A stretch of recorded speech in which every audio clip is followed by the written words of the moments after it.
selama konsultasi, selama memakai krim, produk, dan obat di Dr. Kun, silahkan subscribe dulu, komen, dan like.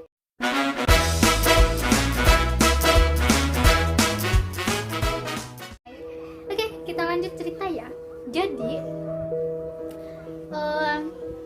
sebelumnya aku tuh browsing dulu tentang siapa sih Dr. Kun gitu loh, dan sehebat apakah dia dan bagaimana reviewnya tentang pengalaman pasien-pasien lain ke Dr. Kun. Dan aku menemukan review yang meyakinkan lah ya, membuat saya tuh semakin penasaran. Jadi saya buat janji lah dengan Dr. Kun. Sebelumnya kamu harus telepon dulu. Kita kalau mau konsultasi, kita mau ke Dr. Kun itu kita harus telepon dulu di nomor hotline-nya Dr. Kun. Dia ada 2 nomor. Biasanya aku pakai, aku sih gonta-ganti ya. Kalau yang nomor pertama nggak bisa, nomor kedua terus aja. Dan perjuangan kalian itu nggak yang seperti kalian bayangin ketika telepon langsung nyambung. No. Jadi ada perjuangan yang cukup harus sabar, karena buat bisa ambil janji untuk konsultasi di Dr. Kun itu gila, pokoknya gila. Kalian tuh telepon tuh nggak cukup sehari itu bisa langsung nyambung tuh nggak mungkin, itu mustahil. Mungkin sih kalau memang rezeki ya, kalau udah jodohnya tuh pasti cepet lah. Tapi kalau pengalamanku, aku tuh telepon tuh ya ampun nggak cukup sehari tuh nggak bisa langsung masuk, pasti selalu sibuk tut, berharap bisa masuk dengan nada dering tut. Ya Allah, happy banget. Suatu ketika aku udah usaha selama 2 hari untuk telepon, belum bisa masuk juga.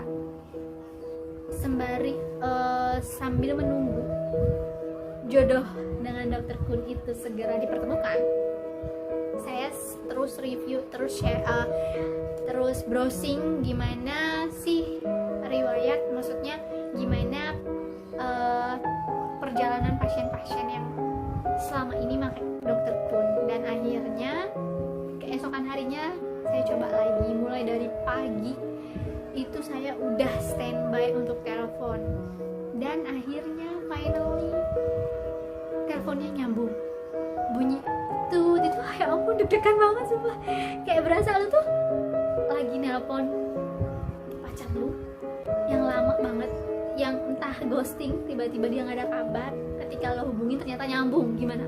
Terus dia tuh nyambung Dr. Kun dengan bunyi tut. Ya ampun, akhirnya ya setelah masuk kita ditanyain sama mbak-mbaknya, CS-nya ya, bukan CS sih, lebih ke ya bagian adminnya lah, depan ya.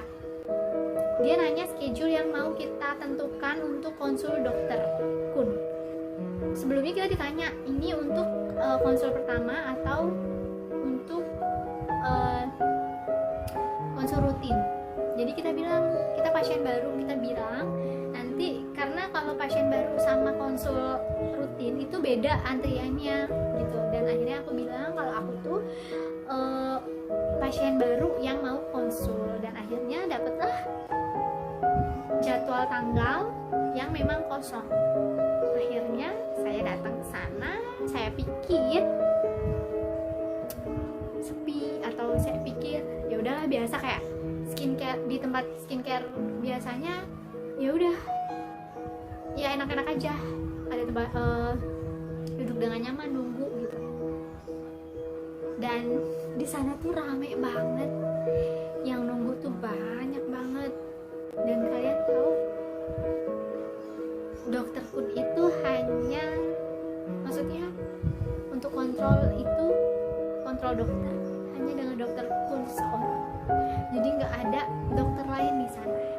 Jadi wajar aja kalau misalnya waiting listnya itu benar-benar seminggu 2 minggu atau berhari-hari kita baru bisa dapet jadwalnya. Dan Dan karena saya pasien baru dan saya konsultasi pertama di sana, saya pikir untuk konsultasi dokter itu masuk aja antara pasien dengan dokter hanya berdua. Ternyata kita satu ruangan itu ada 10 pasien. Itu semua pasien baru. Bayangin, konsultasi langsung brek 10 orang dalam satu ruangan. I'm shocked. Tapi ya itulah caranya dokter Kun. Mereka punya cara tersendiri dengan gimana nanganin pasien-pasien yang sebanyak itu, tapi penanganannya hanya dengan dokter Kun aja ya. Jadi kita dikasih arahan sama dokter Kun bahwasannya jerawat itu datangnya, timbulnya itu dari genetik keturunan, tuh kata dokter Kun. Dan sebenarnya timbulnya jerawat itu bukan karena makanan. Kalian tuh makanan apa aja sebenarnya boleh makan, kata dokter Kun.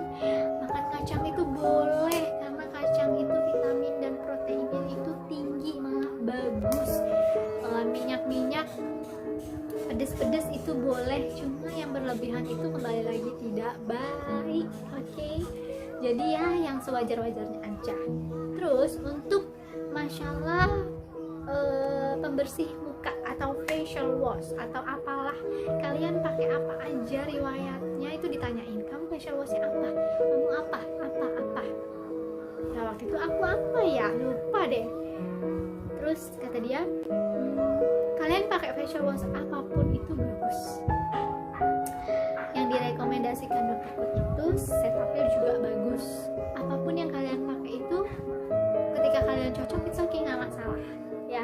Itu nggak ada ngaruh-ngaruhnya sebenarnya. Kalian, kata dokter Kun nih, kalian cuci muka dengan sunlight itu oke, nggak masalah. Itu boleh. What? Sunlight, hello, bersinar sunlight. Tapi kata dokter Kun itu nggak apa-apa, nggak masalah, selagi memang kulit kita terima gitu dan cocok.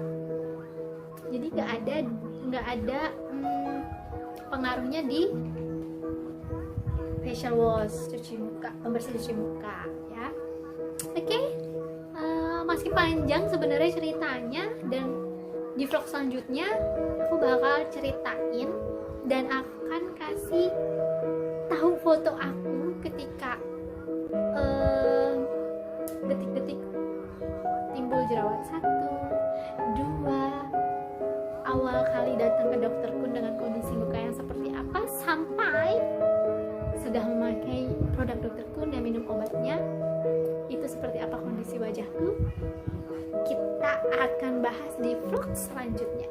Jadi jangan lupa di share, comment, and subscribe. Kalau subscribe-nya banyak, minimal sudah 100 subscribe, aku akan lanjut di vlog selanjutnya. Oke, dukunganku.